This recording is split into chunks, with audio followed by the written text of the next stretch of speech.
gagawin namin din sa bukid mga kamangyan. Dahil sa loob ng lata namin alutuin, aring malaking isda.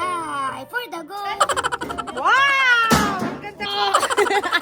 So yun na nga yung mga kamangyan, grabe, sobrang na-excite talaga kami ngayong araw. Gawa nga niyo ng kakaiba yung alutuin natin ngayon din sa bukid. O, sa tunay yung mga kamangyan, aring si Kuya Julius nyo, nung nakaraan pa nangungulit sa akin, parang mga 3 months ago. Wow, 3 months ago. Sabi ko niya, magluto daw kami ng karning manok. O, edi sabi ko, magluto tayo ng karning manok. Ang kaso nga nila, gusto niyang lutuin, ay salata. Sabi ko, bakit naman salata mga lutuin? Ay meron naman tayo mga tulyasi, diyan, kaldero. Kakaiba daw kasi yung luto na yun mga kamangyan. And feeling ko parang babalik kami sa sinaunang panahon. Ala, hindi. Pero syempre, alam niyo naman ako mga kamangyan, gusto ko talaga yung mga ganyan, yung inapahirapan yung sarili. Alam, sabi ko, imbis na manok, ang itry na muna namin ay yung isda. Gawa ng nakabili na nga ni ho kami ng isda. So medyo malaki-laki nga niyo pala ang tulingan na ere mga kamangyan. Gawa ng 4 na kilo at kalahati are. Tareho ay 1,080 pesos. Sabi ko kay Kuya Julius niyo, siguraduhin lang na maluluto. Talaga naman ding sayang kapag hindi mo nakain. So ayun, bali ere nga niyo pala yung nabili namin na lata mga kamangyan. And buti na lang talaga at meron. Gawa nung nakaraan na atray sana namin yung luto na gayon. Wala kaming mabilhan. So ayan, bali ginawa na nga niyo pala ng paraan dyan ni Kuya Bunjing at saka ni Kim. Parang may mga tinanggal-tanggal sila diyan. Para nga niyo magkasya yung isda mamaya. Sa tunay mga kamangyan, ang sarap ng mga luto sa gayan. Yung as in talagang kakaibang luto. Gawa ng diga dati nagluto kami sa kawayan. Nagluto kami ng binalot sa putik, sa asin. Promise, sobrang sarap talaga ng mga luto. Ewan ko, pero siguro may magic yung mga ganun.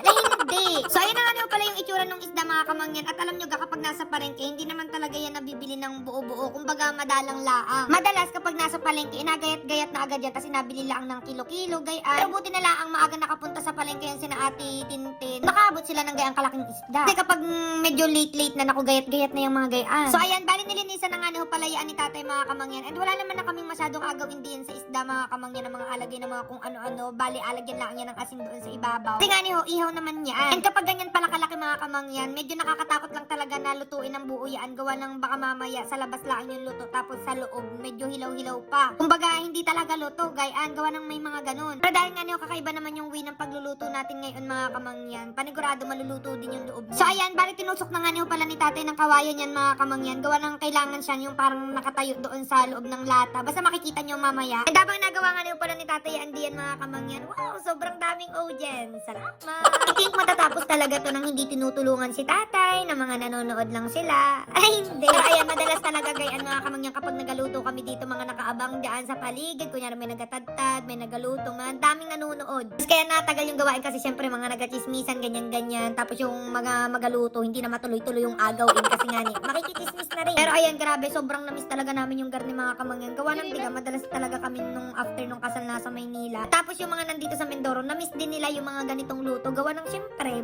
nung wala kami, ang luto nila nasa bahay lang. Kumbaga, kanya-kanya. Wow, kanya-kanya. Sa loob lang ng bahay nagaluto. Tapos yung as in sakto lamang sa pamilya. So ayan, bali ganyan na nga niyo pala yung itsura mga kamangyan. Nilagyan lang din ni tatay yan ng mga hiwa-hiwa diyan. Parang normal na pagluluto doon sa isda para din maluto yung laman sa loob. Tapos ayan, ang ginawa pala nila diyan mga kamangyan, sinukat-sukat muna nila, tinesting nila, gayaan. Gawa ng diga, first time nga nila ang namin magluto ng gayaan din. Dahil nga no, medyo malaki-laki yung isda mga kamangyan, ang agawin, pagpatungin yung dalawang lata. Gawa ng wala ho talaga kaming mahanap na latang malaki. Pero sa susunod mga kamangyan, maghanap na kami ng lata na malaki or baka magpagawa na lang din kami. Gawa ng sa mga susunod, gusto namin magluto ng mga malalaking karne dini. Kaya mag-comment kayo kung gusto ninyo.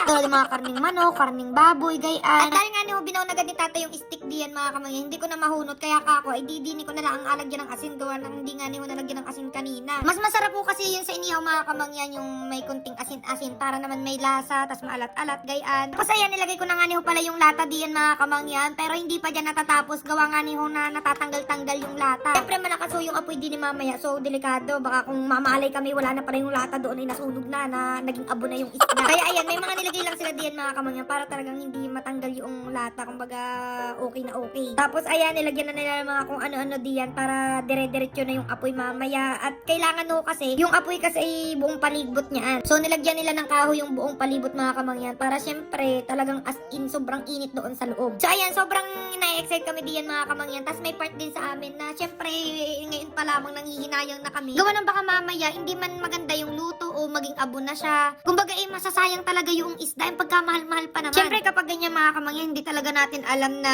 sobrang lakas na baga ng apoy, sobrang init na baga doon sa loob, okay na baga yung isda, o wala na baga yun doon. So talagang medyo delikado. Wow, delikado. Pero dahil ginusto natin to, iiyak na lang tayo kapag hindi natin nakain. Salamat! Alam niyo mga kamangyan, yan si tatay, gustong gusto niya yung mga ganyan, yung parang mga nag-experiment kami, ganyan, gawa ng parang feeling niya baga nagalaro siya. Tapos nung okay na nga niyo mga kamangyan, ayan nga ni ho, at sinindihan ko na diyan, para naman may ambag.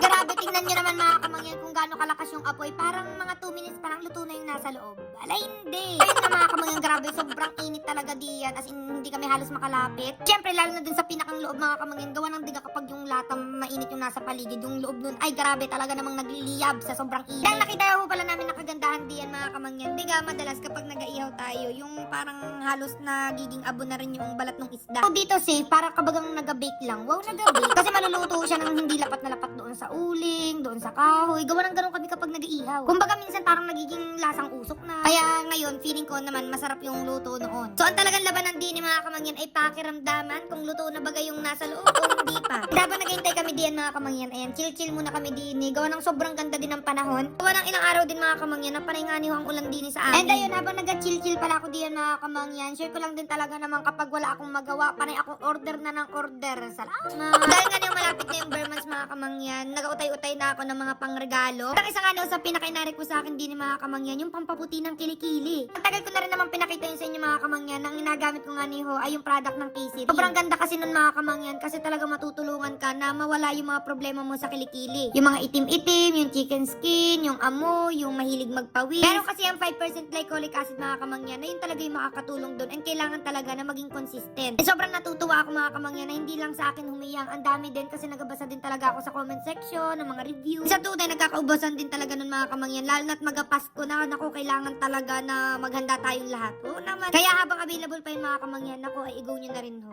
For the go. Ayun, ikaw tayo din mga kamangyan. Alam nyo ga sa tunay, medyo kinabahan din kami diyan. Gawa nga ni ho na ang lakas ng hangin. Tapos yung hangin papunta doon sa bahay kubo. Baka baga mamaya yung inalipad-lipad ay may apoy pa, may baga, ganyan. Baka mamalay kami, yung kubo ay nag-apoy-apoy na rin. Salamat. So talaga nakabantay kami diyan mga kamangyan, at nakahanda na rin ang tubig para pambuhos kung sakali. Aroy. And after ilang minutes mga kamangyan, ayan na nga ni ho. Tira na ang itsura. So medyo kinabahan ako diyan. Gawa ng unang kita ko ay sobrang ikit. Pero ayan, talaga namang safe ang ating isda. Gawa ng ayan, saktong-sakto lang pala yung luto niya. Ayan, kung makikita nyo mga kamangyan, sobrang nakakatakam talaga yung itsura niya. As in talaga ang ganda ng pagkakaluto niya. Parang mga nasa mamahaling restaurant. Dahil nga ho, okay naman na lahat mga kamangyan. Abay, alam nyo na ho, kumuha na ho kayo ng baho diyan. At kami ho, ay sabay nyo na kumain din for the go. Yan mga kamangyan, grabe, sobrang sarap ng pagkakaluto. Kahit madalas na nakakatikim talaga kami ng mga inihaw, iba yung pagkakaihaw ni Re. Abalawan. Kasi ang sarap talaga ng ano niya, hindi siya lasang usok, pero talagang sobrang malinamnam. Sakto lamang yung pagkakaluto sa kanya. Sabayan nyo pa ng masarap na sarsawan, ay talaga namang for the go. Kasi sobrang natutuwa ako diyan mga kamangyan, gawa nga niyo, sabi nila din yung pagtikim nila na rin isda. Parang after mong pagsubo, talagang dediretso ka na lang sa paglangoy. Gawa ng, syempre kapag mga garning ihaw, di ka sa mga ano yan, outing-outing. Kaya habang nakakain kami diyan, abang usapan namin ay yun nga ni kung kailan ang next na outing. Gawa ng na-miss din talaga namin. So ayun, sobrang natuwa talaga kami din sa pagluluto namin doon sa lata mga kamangyan. Gawa ng syempre, worth it. Hindi na sayang ang isda. Kaya ang ending mga kamangyan, na parami talaga yung kain namin diyan. Salamat! Kaya mag-comment pa kayo mga kamangyan kung ano yung sunod nating alutuin doon nga niyo sa loob ng lata. For the go! So ayun na nga niyo mga kamangyan, mamili pa rin ako ng bibigyan ng gift. Basta follow nyo lang ang ating page at share ang video, ano? Kaya hanggang dito na lang ako ng ating video at kami ay mag-chill-chill muna din. Bye-bye, love you. Okay.